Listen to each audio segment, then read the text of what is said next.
Hey guys, I just wanted to take a minute and talk about why squatting is so important.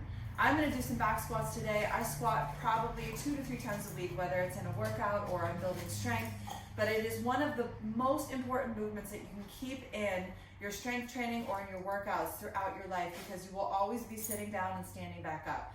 Now, when you're working on this, I would suggest starting with air squats, then maybe moving into some dumbbell squats or goblet squats, and then going to the barbell.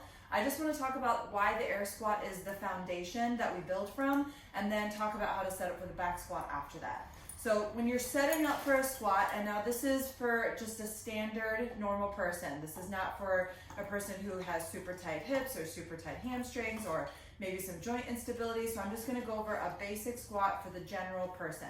You want to have your feet just outside of your hips.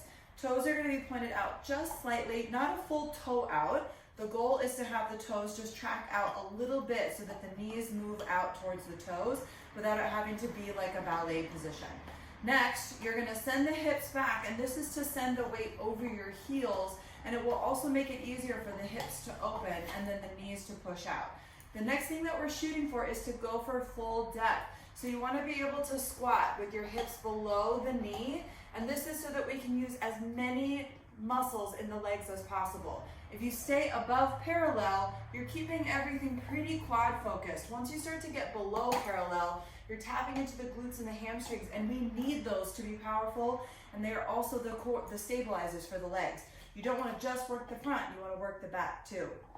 Now, everything else stays the same. When you add the barbell though, you have to think about creating a strong rack position.